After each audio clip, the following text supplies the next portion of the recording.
I'm Matt Gelka in Washington, where Trump administration officials continued to make explosive allegations that former President Barack Obama and members of his administration are guilty of treason. Director of National Intelligence Tulsi Gabbard released a series of infographics on social media Wednesday and also declassified a House intelligence report from September of 2020. She says they show former President Obama and his administration participated in, quote, the most egregious weaponization and politicization of intelligence in American history, when intelligence agencies concluded Russia tried to meddle in the 2016 election and preferred Donald Trump be the winner. I'm leaving the criminal charges to the Department of Justice. The expressed intent and what followed afterward can only be described as a years-long coup and a treasonous conspiracy against the American people. Gabbard claims the documents expose how the Obama administration manufactured the January 2017 intelligence community assessment that they knew was false, and the president has seized on the claims. The leader of the gang was President Obama. It's there, he's guilty. This was treason. An Obama spokesperson responded to the accusations directly, saying in part on Tuesday these bizarre allegations are ridiculous and a weak attempt at distraction.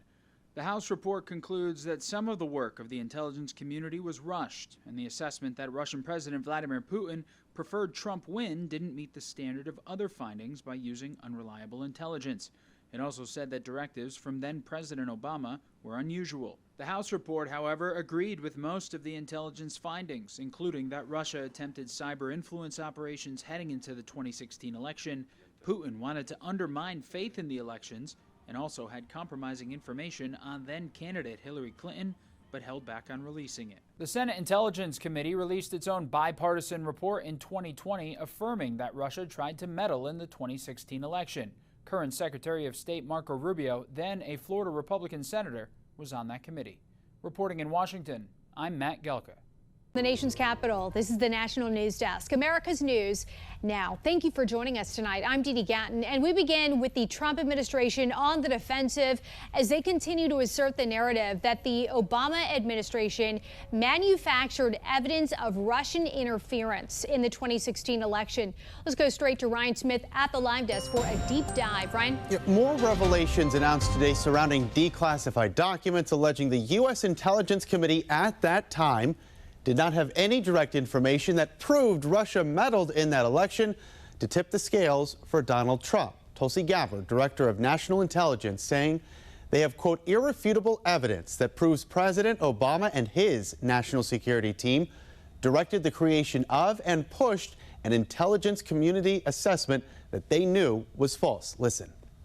They knew it would promote this contrived narrative that Russia interfered in the 2016 election to help President Trump win, selling it to the American people as though it were true. It wasn't. Gabbard declassified a highly sensitive congressional report written during Trump's first term. It states, quote, the ICA did not cite any report where Putin directly indicated helping Trump win was the objective. That judgment rested on a questionable interpretation of this one unclear fragment of a sentence. This ICA omitted reliable evidence that Putin's key advisors saw significant downsides to a Trump presidency. The ICA selectively excluded information from reliable intelligence sources that senior Russian officials had serious reservations about how a potential Trump administration could be bad for Moscow. Now tonight, the DOJ announcing it has now formed a strike force to investigate Gabbard's evidence that the Obama White House manufactured some of that intelligence. In order to understand why the Trump administration is determined to get answers on this issue from this report, we need to take a step back and take a look at where we were nearly 10 years ago. At its heart, President Trump boomed onto the political scene during his first run for president in June of 2015. We now know that the FBI began investigating the Trump campaign for links to Russia back in July of 2016, while Barack Obama was president. The FBI was tracking tracking campaign officials and inner circle people based on what we now know was the widely discredited and unverified Steele dossier report. That investigation was known as the Crossfire Hurricane investigation.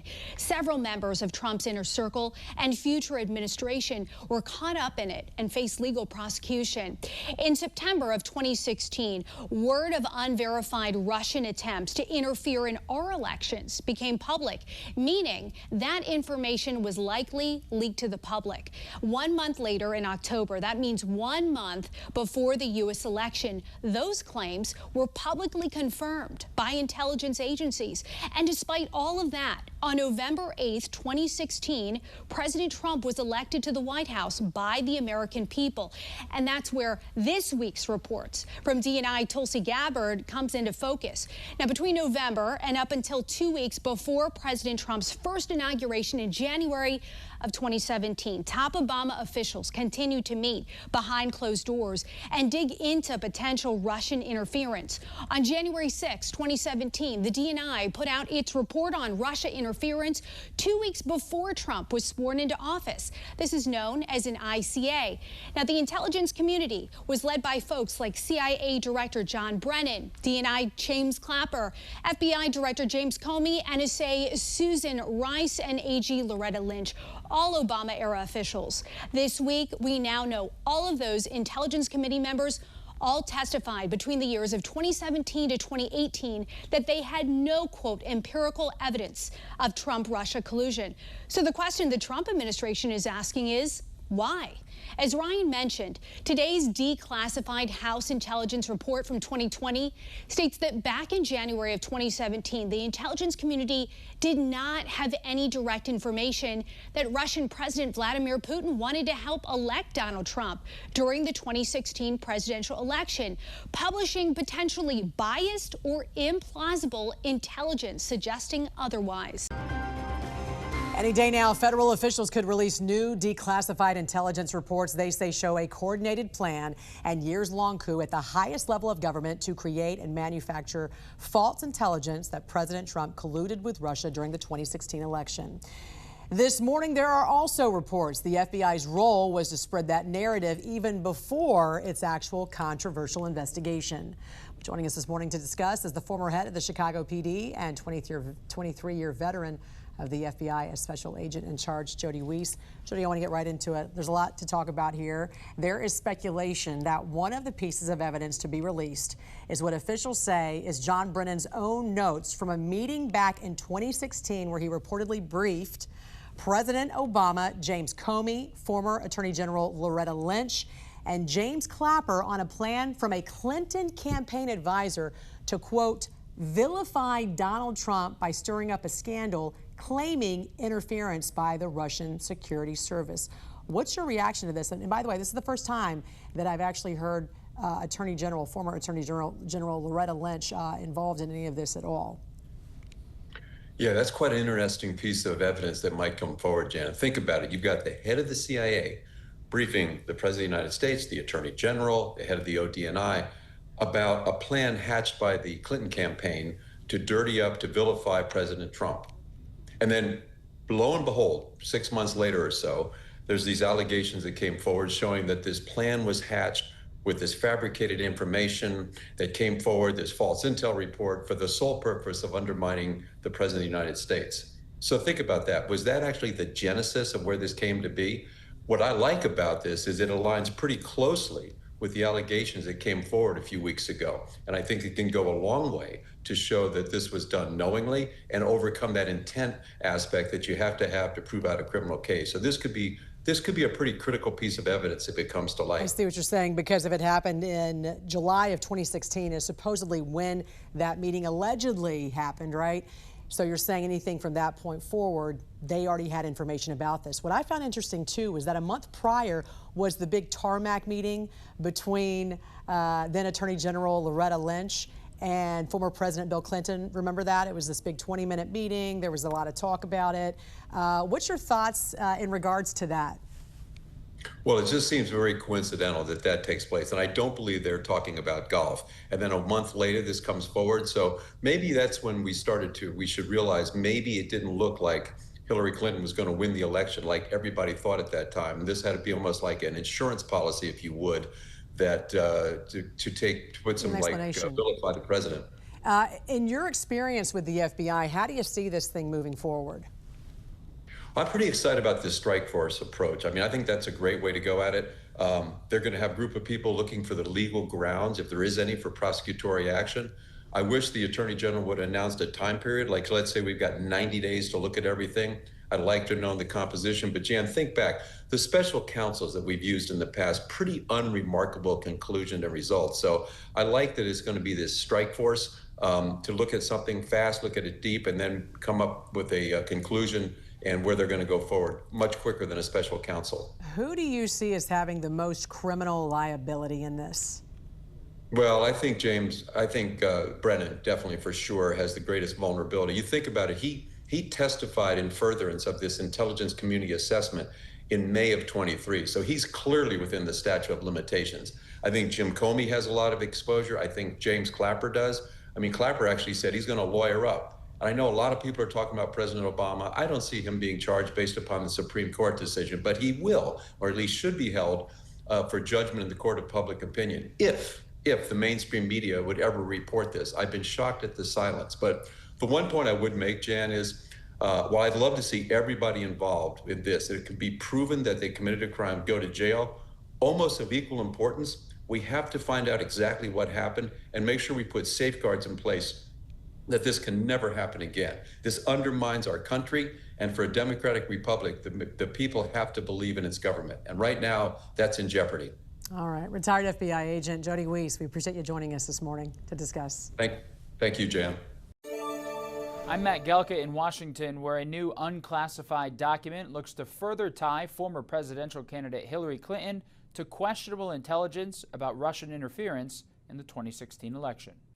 A new declassified annex to the 2023 Durham report has new details on the investigation into Russian interference in the 2016 election.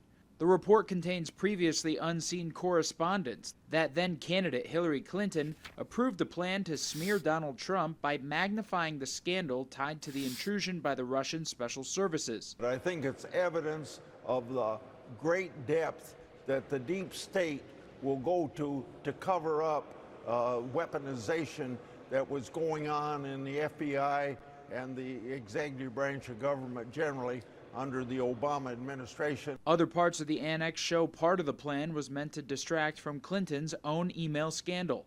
The correspondence was taking place as the FBI and intelligence services were investigating potential Russian influence and meddling in the election and any ties to Trump in an operation known as Crossfire Hurricane. This is further evidence that Hillary Clinton approved the Russia hoax against President Trump. Her campaign financed it. Again, she approved it. Fox News reported that the annex was discovered along with other documents by FBI Director Kash Patel in a secret room in a burn bag used to destroy classified material. The Durham report from 2023 concluded that the FBI bungled the investigation into Russian interference and alleged collusion with Trump in a lot of ways, calling it seriously flawed. An op-ed from former CIA Director John Brennan and former Director of National Intelligence James Clapper ahead of the document's release slammed the Trump administration's claims, saying the administration was seeking to rewrite history. The two former officials defended the findings at the time. The last couple of weeks, Director of National Intelligence Tulsi Gabbard and CIA Director John Ratcliffe have been putting out very misleading and inaccurate reports about what was included in that intelligence community assessment. The newly released documents are part of a series of new files from the Trump administration where Director of National Intelligence Tulsi Gabbard has said there's evidence of treason against former President Obama,